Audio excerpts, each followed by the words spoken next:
Kita ke informasi berikutnya, pemirsa. Polda Metro Jaya mengonfirmasi anggota Babin Kamtibnas yang viral bersama tukang es gabus tidak melakukan penganiayaan. Ya, hal itu berdasarkan hasil pemeriksaan yang dilakukan Propam Polda Metro Jaya. Ini bos lu bikin bahan dari mana? Polda Metro Jaya telah memeriksa anggota Babin Kamtibnas yang menuding pedagang es gabus menjual produk berbahan berbahaya. Hasilnya Propam tidak menemukan adanya penganiayaan yang dilakukan anggota Babin Kamtibnas tersebut. Hal itu diperkuat oleh keterangan dari Sudrajat, penjual es gabus yang viral di media sosial. Sudrajat mengatakan tidak dianiaya oleh anggota Babin Kamtibnas. Ya, mudah-mudahan. Ya, kami sampaikan untuk pemeriksaan terkait tentang anggota Polri bahwa kami sampaikan dalam proses pemeriksaan terkait tentang seorang Babin Kamtibnas tidak terbukti melakukan tindakan kekerasan penganiayaan. Ini juga didukung dari keterangan Pak Sudrajat ya, sudah berkali-kali Pak Sudrajat menyampaikan bahwa Babin Kamtibnas tidak melakukan pemukulan. Dan tetapi dilakukan pembinaan terhadap Babin Kamtibnas terhadap upaya-upaya.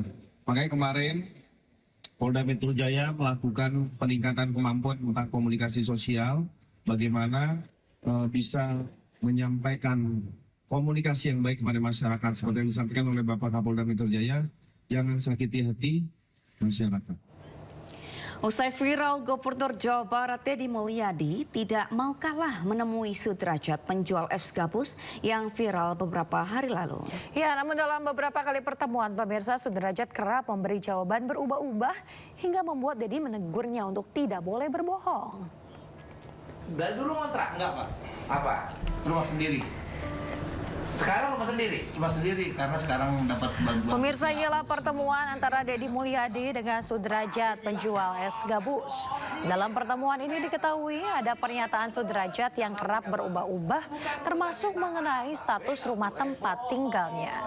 Sebelumnya, Sudrajat mengaku mengontrak, padahal informasi RT RW setempat, Sudrajat memiliki rumah sendiri warisan keluarga. Rumah sendiri, tanahnya tanah sendiri? Tanah sendiri. Dan dulu si Babe tanah sendiri dari mana?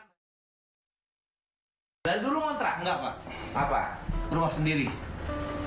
Sekarang rumah sendiri? Rumah sendiri, karena sekarang dapat bantuan Rutilahu. Sebelum kejadian udah dapat Rutilahu, Bang. Oh, Babe bilangnya ngontrak, bohong sih. Kenapa sih Babe bohong terus? Minta maaf. Bukan urusan minta maaf, Babe nggak boleh bohong. Iya. Jadi Babe itu rumah sendiri? Rumah sendiri, Pak. Tapi hancur rumahnya. Ya, udah terserah. Ntar dulu. Urusan hancur gak hancur, ntar dulu. Iya. Rumah sendiri, tanahnya tanah sendiri. Tanah sendiri, Pak. Dan dulu si Babe tanah sendiri dari mana? Dari bapaknya. Dari orang Jombang, Pak. Dari orang tuanya. Jombang. Berarti dikasih tanah. Rumah, Pak. Rumah. Dibeli rumah dari orang tuanya. Oh. Babe ngebohong sama saya. Minta maaf. Ngebohong. Dia bilang ke saya dikasih warisan cuma 200.000 rumah, Pak. Padahal dikasih rumah. Tahun 2007 tuh babenya beliin rumah situ. Iya. Berapa harga zaman itu? Zaman itu kurang lebih bangsa 40 juta. Sebentar dulu. Kurang lebih bangsa 35-40, Pak. 40 jutaan. Babe kembali bilang, iya kan? Iya kan, hanya kebagian 200.000. Rumahnya dijual 40 juta. Yang di Jakarta. Iya. Dia kasih 200.000 doang. Nah, itu dibeliin rumah. Saya digebuk sama orang tua saya. Bapak dong, nggak boleh, nggak boleh, nggak maksud saya, Babe nggak boleh bohong. Iya, minta maaf. Tapi bohong lagi. Nggak apa-apa, sama saya mah nggak ada masalah. Tapi Babe berdosa sama orang tuanya. Mantap. Orang tuanya udah ngasih rumah, tapi sama Babe bilangnya nggak dikasih, cuma dikasih 200. Abis itu orang tuanya beli rumah di Bogor, dijual sama saudaranya, Babe nggak dikasih gitu loh. Ya, itu dia ya, sangat disayangkan tadi ya sikap bapaknya, ternyata banyak informasi-informasi ternyata yang sudah dikeluarkan oleh beliau, oleh Pak Sudrajat tidak sesuai dengan kenyataan. Betul begitu ya. sekali. Dan ini jadi meluas ya. Jadi dari tadinya Kasusnya apa? Iya, kasusnya apa, sekarang jadi apa. Ya semoga ini juga menjadi pembelajaran ya bagi kita semua atau bagi yang nanti mungkin ada lagi kasus viral-viral lagi tidak memanfaatkan Keadaan ya. Betul. Dan juga tetap bersyukur seperti kata Kang Deddy Mulyadi tadi dibicarakan begitu ya.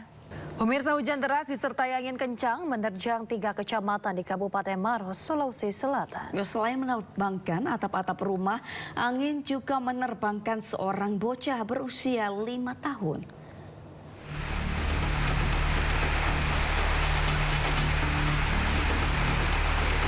Warga di permukiman 3 kecamatan di Kabupaten Maros, Sulawesi Selatan dikejutkan dengan terjangan hujan deras disertai angin kencang.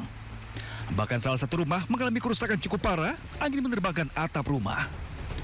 Terjangan angin ribut ini pun hampir menelan korban jiwa, seorang anak perempuan berusia 5 tahun.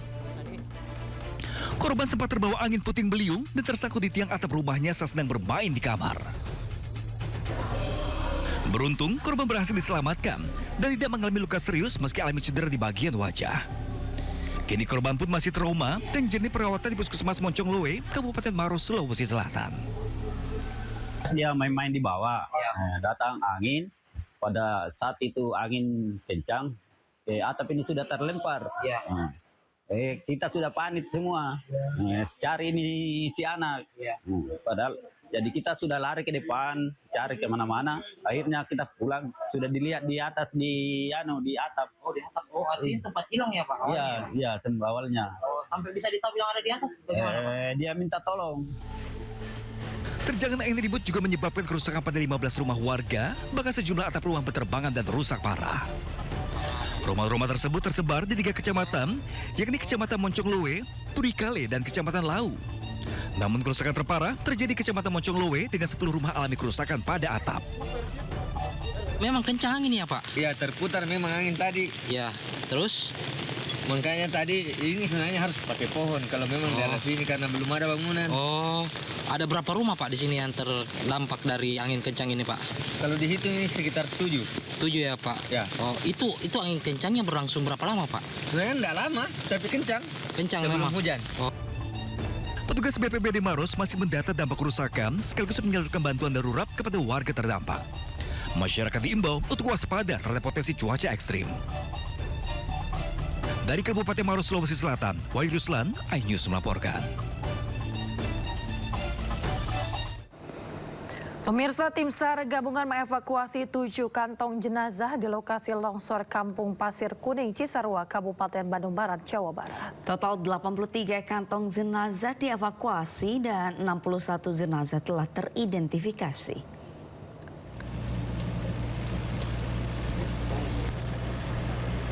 Memasuki hari ke-10 pasca longsor di Pasir Kuning, Cisarua, Kabupaten Bandung Barat, tim SAR gabungan mengevakuasi 7 kantong jenazah.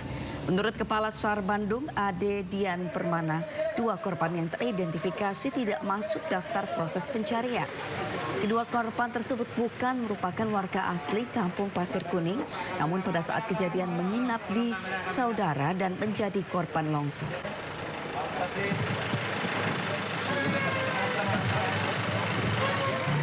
Atau dalam pencarian, yaitu atas nama Kaila dan Albiansah yang diduga merupakan tamu pada saat kejadian.